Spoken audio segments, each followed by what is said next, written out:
अस्सलाम वालेकुम, नमस्कार, सत श्री अकाल एंड गुड इवनिंग। मैं हूं आरज़ू काज़मी और आप हमेशा की तरह से देख रहे हैं भेजा फ्राई।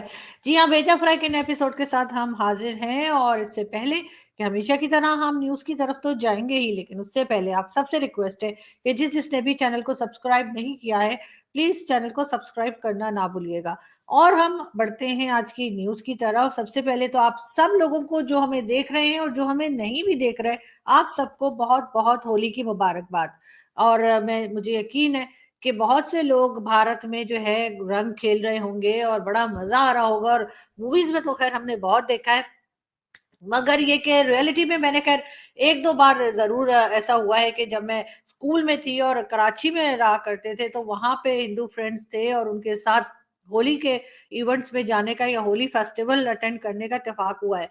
लेकिन उसके बाद जब से इस्लामाबाद शिफ्ट हुए हैं तो इत्तेफाक है कि कोई ऐसा नहीं मिला कि जिनके साथ हम होली खेल सके। होली मनाना और बात है, लेकिन होली खेलने का अपना मजा होता है। लेकिन होपफुली जल्दी जो है वो हम शायद होली खेल भी पाएंगे एक दो दिन के बाद। एक हमारे जो हिंदू फ्रेंड्स हैं उन्होंने हमें इनवाइट तो किया है, लेकिन ये कि वो खैर जब मैं जाऊंगी तो फिर वहां से आपको जो पिक्चर्स होंगी और जो डिटेल्स होंगी वो आपके साथ शेयर करूंगी।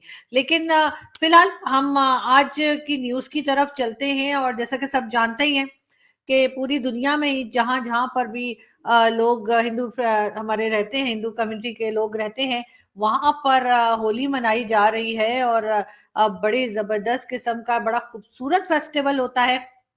ये भी कहा जाता है कि जी स्प्रिंग फेस्टिवल भी है, क्योंकि बहुत खूबसूरत रंग होते हैं जो लोग एक दूसरे के ऊपर फेंकते हैं और खेलते हैं।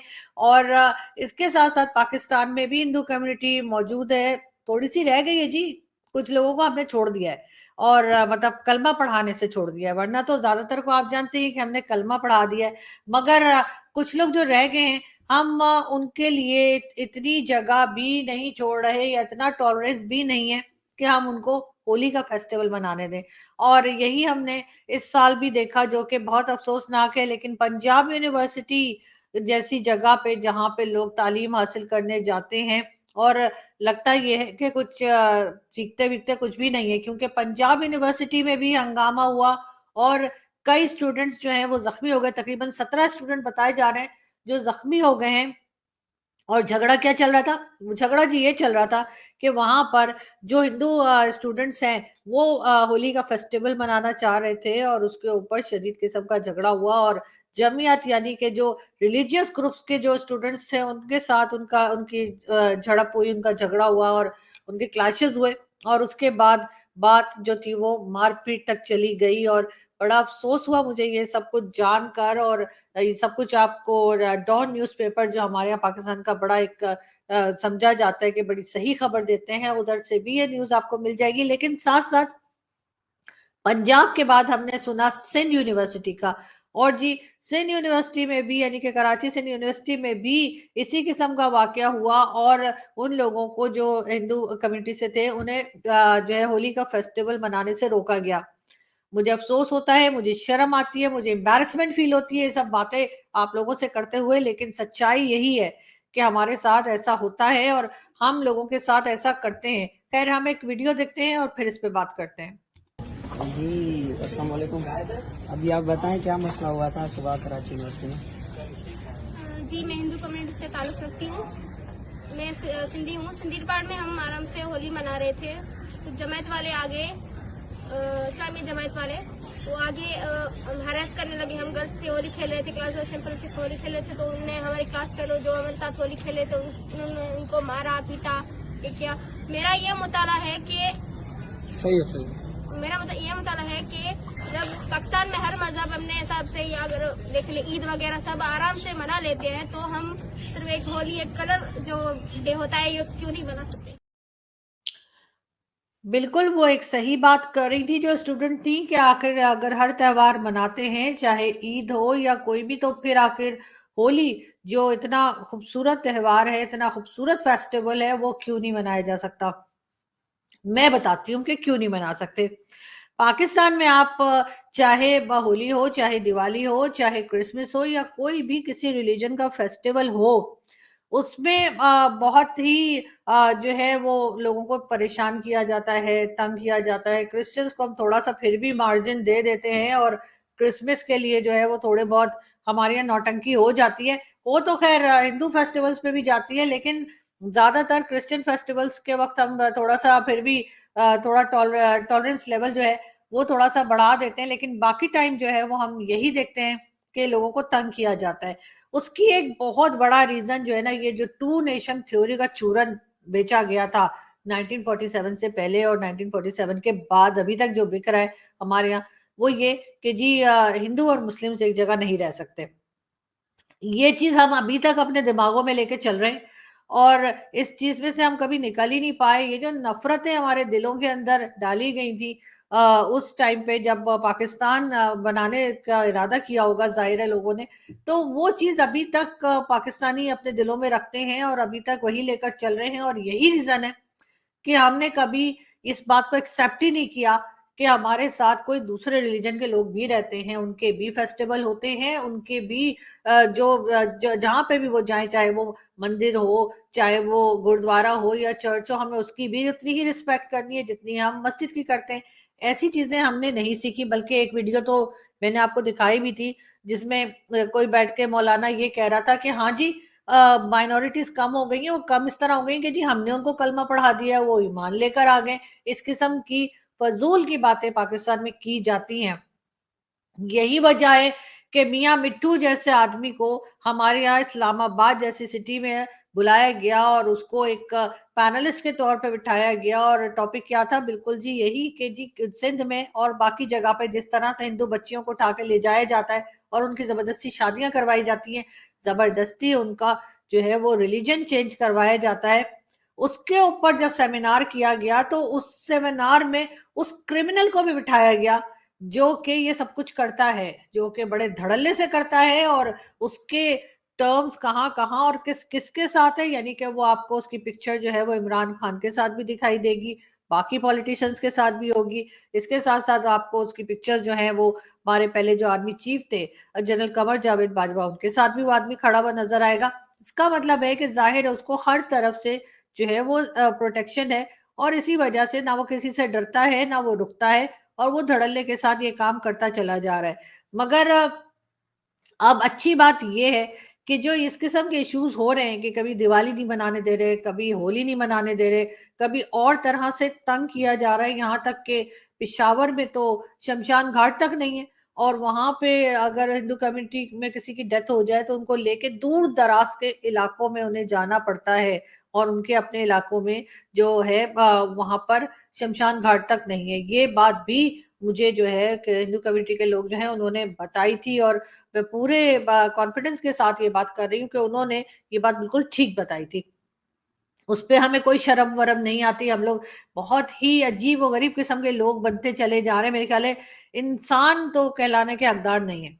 अब यही बात आपने सुना कि सिंध यूनिवर्सिटी में भी वही हुआ जो पंजाब यूनिवर्सिटी में हुआ था, यानी कि इस माइंडसेट के लोग आपको पाकिस्तान में हर जगह पे मिलेंगे।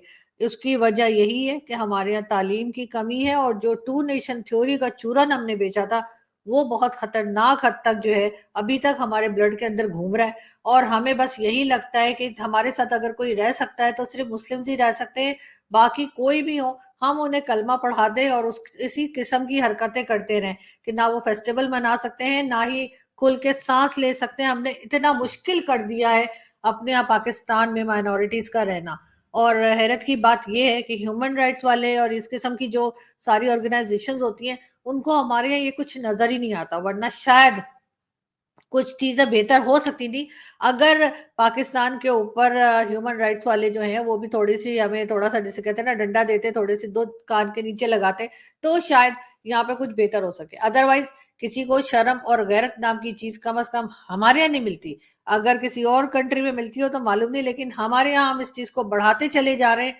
लेकिन अफ़सोस है कि किसी को भी इस तरफ ध्यान देने का टाइम नहीं है। हम जी चलते हैं दूसरी न्यूज़ की तरफ और हम पहुँचेंगे दोबारा ज़ाहिर है पॉलिटिकल न्यूज़ की तरफ ही पहुँचेंगे तो फिर चलते हैं और इमरान खान का कहना है कि उनकी उम्र 72 इयर्स है और अब इस उम्र में गिरफ्तार करना चाहते हैं। खान साहब आपको तो सब लोग बड़ा हैंडसम कहते हैं और आपको अदालत अगर बुलाएगी तो अदालत तो किसी को भी बुलाती है, किसी भी एज में बुलाती है, तो इसलिए आपको अपनी उम्र बताने की ज़रूरत नहीं है। आप जाइए और जाके जो कुछ अदालत पूछ रही है उसका जवाब दें तो बेहतर होगा। बहरहाल इमरान खान को जी तकरीबन 13 मार्च तक के लिए एक बार फिर जो है अदालत से थोड़ा-सा ये हो गया कि जी उन्होंने आराम से कहा जी आराम से बैठो 13 को आ जाना। तो इमरान खान को एक बार फिर जो है वो रिलीफ मिल गया है और अब 13 मार्च तक के लिए उनको ना तो अरेस्ट किया जाएगा और ना ही अदालत में बुलाया जाएगा। लेकिन अदालत ने ये ज़रूर कहा है कि जी अब आप 13 मार्च को अदालत में हाज़िर हों और वहाँ पे जो कुछ अदालत पूछेगी उसके जवाब दें। इमरान खान का कहना है कि जी आप वीडियो लिंक के ज़रिए मुझसे बात कर लीजिए, इसलिए कि मैं तो आ नहीं सकता, मेरी तबीयत सही नहीं है, मेरी टाँग ठीक नहीं हुई और वगैरह-वगैरह। लेकिन अब देखते हैं कि 13 को भी इमरान खान जाते हैं अदालत में या फिर उनको एक बार फिर तारीख पे तारीख, तारीख पे तारीख और तारीख पे तारीख मिल जाएगी। और क्या यही सब चीज़ें, क्या यही सब बातें, यही सारा कुछ फैसिलिटीज़ आम आदमी को भी मिलती है? तो इसका जवाब है नहीं। ये बात सिर्फ़ और सिर्फ़ बड़े-बड़े पॉलिटिशियन जो अरबपति, खरबपति हैं, सिर्फ़ उन्हीं तक है। इसी वजह से इमरान खान को भी ये आराम दिया गया है कि वो अदालत ना आए और बार-बार अदालत बुलाए फिर भी ना आए। लेकिन अगर यही चीज़ किसी आम आदमी ने की होती, तो वो बेचारा अभी तक फँस चुका होता, उसको ना छोड़ा गया होता। हम जी देखते हैं एक वीडियो और फिर बात करते हैं।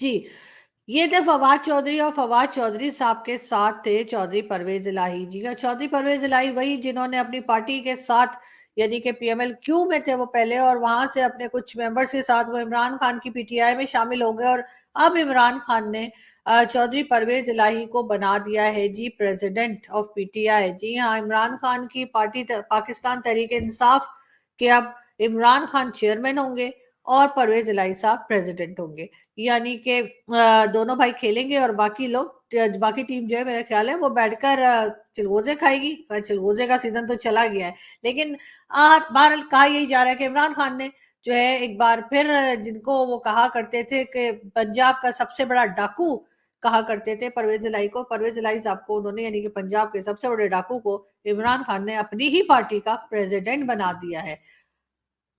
साथ-साथ जी परवेज़ इलाही साहब का कहना है इमरान खान की जो मकबूलियत है वो ज़ुल्फ़िकार अली भुट्टो से दुगनी है। यानी कि ज़ुल्फ़िकार अली भुट्टो से कहीं ज़्यादा डबल जो है कर लीजिए कि उसकी पॉपुलैरिटी इमरान खान की वो बता रहे हैं परवेज़ इलाही साहब। तो इसका मतलब है कि मेरे खान साहब को भी 2 बार फांसी होगी? अरे, अरे! ऐसी बात नहीं करनी चाहिए। लेकिन परवेज़ इलाही साहब आप भी तो मतलब कुछ सोच समझ के बात किया करें ना, कहाँ पे ज़ुल्फ़िकार अली भुट्टो और कहाँ इमरान खान। बहरहाल हम चलते हैं अगली न्यूज़ की तरफ और अगली न्यूज़ हमारे पास जी है इमरान खान को ही लेकर और ज़ाहिर है एक बार फिर तोशाखाना केस और इस्लामाबाद हाई कोर्ट ने जो है इमरान खान को 13 मार्च तक के लिए जो है वो छोड़ दिया है और कहा है 13 मार्च को जो है वो इमरान खान हाजिर हो। खैर ये बात तो हमने आपको पहले भी बताई थी। उसके अलावा जी हमारे पास अगली न्यूज़ जो है श्रीलंका के मुश्किल वक्त में चीन मदद को आ गया।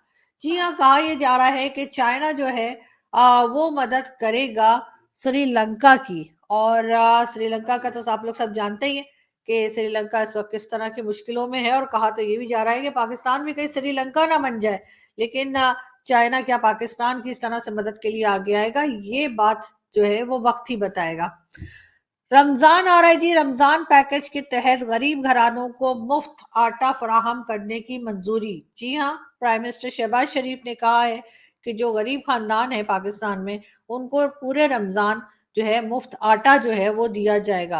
अब गरीब खानदान जो है गरीब घरानों को मुफ्त आटा कैसे मिलेगा, कब मिलेगा, ये कौन तय करेगा कि ये गरीब खानदान है और कितने खानदान है, इन सबको कैसे दिया जाएगा, ये डिटेल्स आपको हम देंगे जैसे ही हमें मिले। वैसे ये चीज़ तो शायद प्राइम मिनिस्टर शहबाज शरीफ को भी नहीं पता होगी क्योंकि ये लोग भी ना बस चलते-फिरते आपको पता है ना बस स्टेटमेंट दे देते हैं, उसके बाद चेक नहीं करते कि इन्होंने जो स्टेटमेंट दी है, उसके ऊपर अमल कहाँ तक हो रहा है। आ जाइए जी बात करते हैं जस्टिस साकिब निसार साहब की। साकिब निसार साहब का कहना है इमरान खान को मुकम्मल तौर पर सादिक और अमीन नहीं कहा था। जी हाँ, ये वही है डैम वाले बाबा जो डैम के फंड लेकर 9 तो 11 हो गए थे। जी हाँ।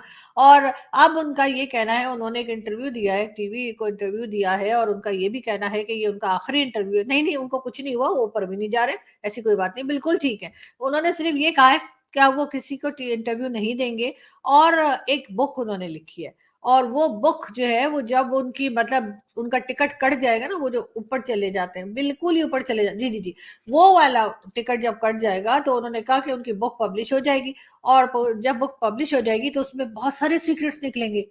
अरे अब कौन इंतजार करता है सर कि मतलब कब आप जाएंगे और कब बुक प्रिंट होगी और कब लोगों को पता लगेगा। आप अभी क्यों नहीं प्रिंट करवा देते अपने सामने? अगर आपने इतनी सच्ची बातें लिखी हैं तो फिर अपने सामने ही सर वो बुक को प्रिंट करवा दीजिए और लोगों को पढ़ने दीजिए, और फिर पता लगेगा आपको कि आखिर उसमें लोग पढ़ने के बाद क्या कह रहे हैं, लोग कितना भरोसा कर रहे हैं और आपके लिए क्या कह रहे हैं। बाद में सर किसने देखा आप वहां पे जन्नत में बैठ के 72 हूरों के साथ जो है वो चिलगोजे खा रहे होंगे, और वहां भी चिलगोजे खा रहे होंगे, नहीं कुछ और भी खा रहे होंगे। खैर मेरा ख्याल है कि वहां पे तो फ्रूट्स भी हैं और बड़ी बड़ी वो कहा जाता है ना, दूध और शहद की नहरें भी हैं। तो मतलब वहां पे आप दूध और शहद की नहरों में नहाएंगे और उसके बाद मक्खियां ही मक्खियां बैठी होंगी आपके। मुझे एक साहब बता रहे थे, उन्होंने कहा कि जी अगर दूध और शहद की नहरों में नहाया जाएगा तो फिर मक्खियां ही बैठेंगी। लेकिन खैर कुछ भी हो रहा होगा सर, कुछ तो हो ही रहा होगा ना वहां जन्नत में। लेकिन मुझे ये बताइए कि वो तो छोड़े, वो तो हम दुआ करते हैं कि आपकी बड़ी लंबी उम्र हो और आप 100 साल जिए। लेकिन सर बुक तो अभी प्रिंट करवा दीजिए। वैसे भी पाकिस्तानियों ने कौन सी बुक पढ़नी होती है, फिर भी प्रिंट तो करवा ही दीजिए। तो उसमें देखें हम कि कुछ लोग जो है वो कोई ना कोई तो पढ़ ही लेगा, ताकि ये पता लगे कौन से सीक्रेट्स ऐसे हैं जो आप लिख कर जा रहे हैं। मगर इमरान खान साहब के लिए साकिब निसार साहब ने एकदम से यू टर्न मारा है, और अब उनका कहना है कि जी मैंने तो नहीं कहा कि वो सादिक और अमीन है, लेकिन इमरान खान साहब के आपके इसी बयानिए की वजह से साकिब निसार साहब, इमरान खान साहब जो है वो कब से चौड़े होके फिर रहे हैं, और अब आपने लास्ट मिनट पे उनको अचानक से डिच कर दिया। खैर पंजाब भर की जेलों में गुंजाइश से जायद कैदियों की मौजूदगी का इंकशाफ। जी हाँ, पंजाब में जो जेलें हैं वहां पर जितनी गुंजाइश है, जितनी जगह है, यानी उसके अंदर जेल के अंदर उससे कहीं ज्यादा कैदी जो हैं वो रखे गए हैं। इस बात का इंकशाफ हुआ है।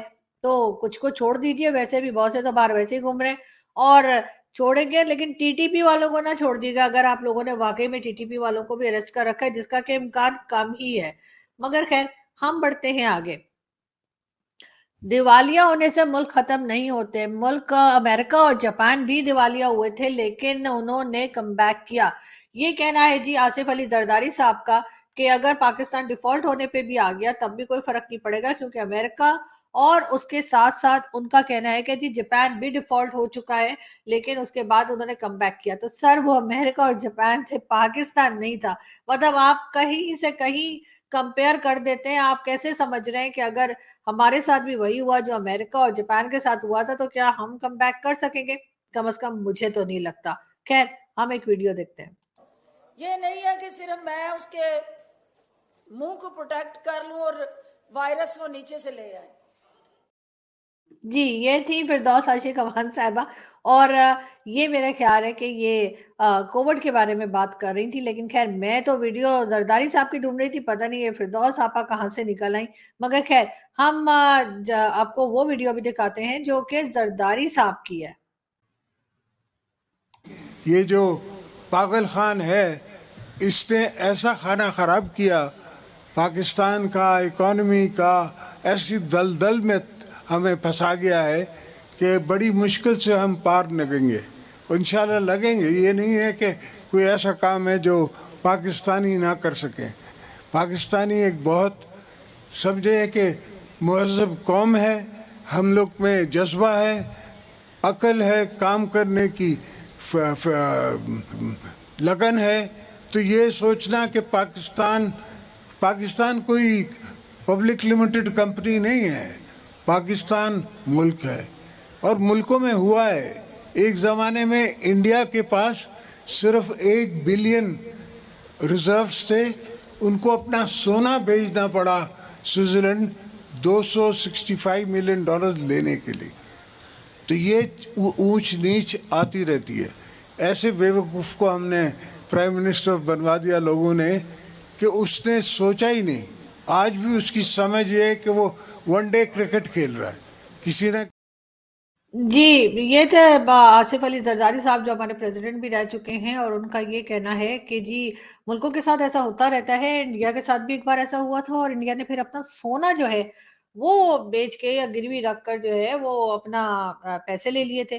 तो जरदारी साहब, हमारे पास तो ना सोना है और ना जागना है, हम तो बस यूं बैठे रहते हैं। तो इसलिए आप जो है वो हमारा जो है वो इंडिया से तो कंपेयर ना ही करें ना। मतलब पाकिस्तान में कौन सा इतना गोल्ड रखा हुआ है, मैं सोने से सॉरी, वो गोल्ड वाला सोना वो कह रहे थे, मुझे लगा शायद ये वाला सोना, क्योंकि हम पाकिस्तानी सोते बहुत हैं, तो उनको लगा शायद हम भी सोना मतलब सोते सोते जो है वो काम कर जाएंगे, लेकिन ऐसी बात नहीं है। हमारे पास जो है वो इतना गोल्ड नहीं है सर, जितना कि इंडिया में है, या जितना इंडिया में लिया जाता है, जितना इंडिया में पहना जाता है। इंडिया में तो मंदिरों तक में इतना गोल्ड होता है। आपने देखा नहीं बच्चन साहब की हर मूवी में बच्चन साहब को सोने की मूर्ति उठा के भाग रहे होते थे, या कोई और ले जाता था, उसके बाद वो ढूंढ रहे होते थे बच्चन साहब के किधर है किधर है। देखी करें ना, मूवीज देखा करें। एक तो मुझे लगता है जरदारी साहब जो बिल्कुल फिल्में नहीं देखते, और बच्चन साहब की तो जरूर देखनी चाहिए, मैं तो उनकी बहुत बड़ी वाली फैन हूँ। तो बिल्कुल। तो सर आप किस तरह से इंडिया से कंपेयर कर रहे हैं? अगर इंडिया ने एक बार ले लिया तो हमने तो फिर 24वीं बार जा रहे हैं ना सर, हम तो मतलब कमाल है। मतलब आईएमएफ वाले भी तंग आ गए होंगे। अच्छा, बहुत कहा जा रहा है जी आईएमएफ जो है ना वो तरह तरह के बातें कर रहा है, कभी वो हमें जो है कोई शर्तें लगा देता है, नई नई कंडीशंस आ जाती हैं कि जी अब ये कर दो, तो अब ये कर दो। पकौड़े बना देते तो कहते हैं पकौड़े तो नहीं खाना, मुझे तो समोसे चाहिए। तो समोसे बनाते तो कहते हैं समोसे तो आलू के बना दिए तुम लोगों ने, मुझे तो कीमे के समोसे चाहिए। जब कीमे के समोसे बनाते तो कहते नहीं, मुझे तो वेजिटेबल समोसे खाने। तो इस तरह से आईएमएफ जो है ना वो हमें इधर से उधर भगा रहा है, लेकिन हम ये नहीं सोच रहे। और बार बार हम बात क्या करें, हम बात ये कर रहे हैं कि ना इसके पीछे ना भारत है। पता है, ये भारत की लॉबी जो है ना अमेरिका में बहुत एक्टिव है, और उन्होंने ही जो है ना आईएमएफ वालों से कहा है कि इनको पैसे मत दो, इनको फंड्स मत दो, अगर देना भी है तो बहुत देर में देना, ताकि मांग मांग के थक जाए। लेकिन हम ये नहीं सोच रहे कि हम खुद क्या कर रहे हैं। अगर मान लिया अगर इंडिया की लॉबी वाकई इतनी स्ट्रांग है, और वाकई में चले स्ट्रांग है भी, तो फिर वो इस तरह के काम करेंगे, और कोई काम उन्हें रह नहीं गया है। तो हमारी अपनी हरकतें क्या हैं? हमारे अपना भी कुछ होना चाहिए था ना, कि हमने यहाँ पे फैक्ट्रीज ओपन कर दी होती, हम यहाँ पे कोई ट्रेड कर रहे होते, कुछ काम कर रहे होते, लोगों को भी हमारी जरूरत पड़ती, हम भी कुछ लोगों को ऑफर कर रहे होते कि जी आप हमारे पास से भी जो है वो चीजें ले जा सकते हैं, चीजें हम भी कोई चीज बना रहे हैं जिसकी दुनिया को जरूरत है। लेकिन ऐसा तो कुछ है नहीं। तो फिर सारा ब्लेम जो है हम अगर उठा कर किसी दूसरी कंट्री के ऊपर डाल देंगे कि जी क्योंकि उनकी लॉबी बहुत स्ट्रांग है, क्योंकि उन्होंने हर जगह पे अपने सीईओज बिठा दिए हैं, चाहे वो यूट्यूब हो, चाहे गूगल हो, चाहे फेसबुक हो, चाहे कुछ भी हो, तो वो इस वजह से अगर हम ये बात करें कि नहीं जी ऐसा तो नहीं है हर जगह पे, क्योंकि उनके लोग मौजूद। अब तो वर्ल्ड बैंक में भी मैंने सुना है कि इंडियन जो है वो आ गए। तो अगर हर जगह पे यही चीज है, तो फिर हमारे अपने भी तो कोई परफॉर्मेंस होनी चाहिए थी ना, और हमारी परफॉर्मेंस है जीरो। और हमने अभी तक कुछ भी नहीं बनाया है सिवाय ढक्कन बनाने के, और वो ढक्कन भी हमारे पास बेशुमार है। लेकिन बात सारी ये है कि ये बात जो है इस तरह से किसी और कंट्री के ऊपर डाल देने से वो बात जो है वो सही नहीं होगी। और जहां तक आसिफ अली जरदारी साहब का कहना है कि जी पहले इंडिया भी तो गया था आईएमएफ में, तो सर वो एक बार गया था। आप लोग अभी 24वीं बार जा रहे हो, और 25वीं के लिए अभी से प्लान चल रहा है। अभी से बात की जा रही है कि जी अभी के पैसे तो पकड़ लो, लेकिन जून में फिर आएंगे। मतलब आईएमएफ वाले जो है ना, मेरा ख्याल है वो इतने भी बेवकूफ नहीं कि उन्हें हमारी जबान ना आती हो, कहीं ना कहीं से सुन ही लिया होगा, और उसके बाद ट्रांसलेट भी करवा लिया होगा। उनके लोगों ने बता दिया होगा कि भाई ये बात कर रहे हैं कि अभी तो 1 बिलियन दे दो इनको, और उसके बाद ये जून में फिर आ जाएंगे कटोरा लेके। यानी कि काम ना करने की कसम खाई है। तो भाई अब कुछ तो सोचिए ना। अब बाकी ठीक है, इमरान खान साहब ने अपने 4 साल में बहुत बेड़ा गर्क किया, लेकिन सर उससे पहले कौन सी दूध और शहद की नहरें बह रही थी? उससे पहले आप लोग भी थे, आपसे पहले फिर नवाज शरीफ साहब भी थे, और उसके बाद फिर आप आए, फिर नवाज शरीफ साहब आए। इसी तरीके से ये म्यूजिकल चेयर चलती रही। वो तो बीच में खान साहब पता नहीं कैसे जो है ना जुगाड़ लगा के वो भी आ गए। तो आप लोगों ने तो, मैं तो हर बार सुनती थी कि वो नवाज शरीफ साहब कहते थे जी हमने कशकोल तोड़ दिया है, और अब हम जो है नया लोन मांगने कहीं नहीं जाएंगे। लेकिन हर बार आके वो कशकोल तोड़ देते थे, फिर नया कशकोल उससे वड्डा वाला बना के फिर पहुंच जाते थे मांगने के लिए।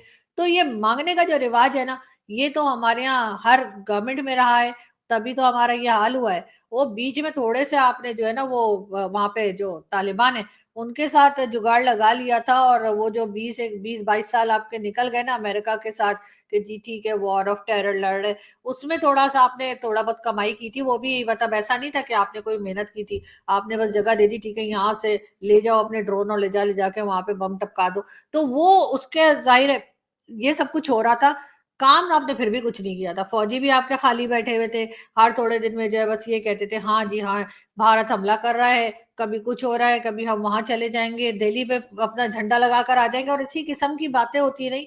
और दूसरी तरफ अफ़गानिस्तान के साथ जो-जो कर रहे थे आप लोग, जिस तरह से आप लोग पैसा ले रहे थे अमेरिका से और साथ दे रहे थे तालिबान का, मतलब ये कि दोनों हाथों में आपके लड्डू थे उस वक़्त और अब दोनों हाथों के लड्डू हो गए गायब।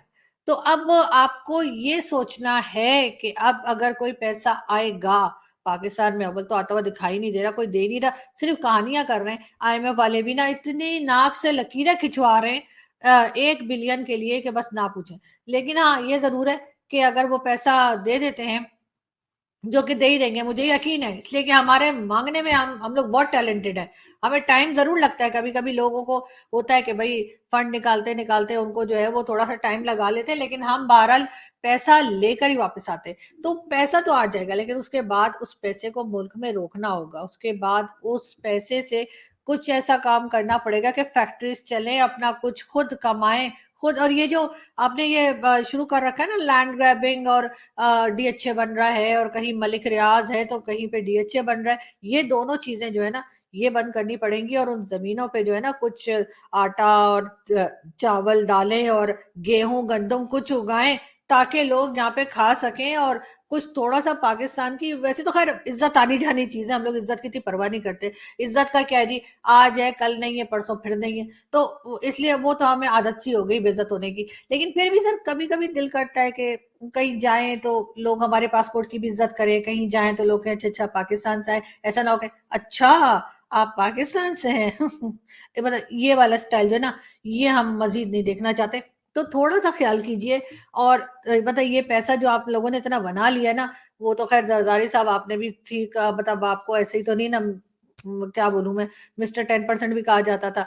तो अब पता नहीं हो सकता है वैसे ही लोग कहते हों, मैं मुझे तो किसी ने बताया था, लेकिन बहरहाल आपका भी था, नवाज़ शरीफ साहब हो, चाहे इमरान खान हो, चाहे कोई भी हो, ये सब के सब लोग जो हैं ना, ये मुझे लगता है कि आप सबको मिलकर अब ये तय करना चाहिए कि आपने मज़ीद जो है वो अपना बिज़नेस या अपनी करप्शन जो है वो नहीं चलानी। उसके बजाय थोड़ा-सा मुल्क की तरफ ध्यान दें और जो खा लिया, कमा लिया, चले खा लिया। लेकिन अब मज़ीद आगे प्लीज़ रहम कीजिए और थोड़ा-सा जो है ना मुल्क की तरफ भी देख लीजिए और ये मज़ीद ये ना सोचिए कि एक बार फिर कहीं से लोन मिल जाएगा और फिर जी गाड़ी इसी तरह से चलती रहेगी, क्योंकि गाड़ी अब इस तरह से नहीं चलेगी। साथ हम आपको बात बताएँ सिराजुल हक साहब की।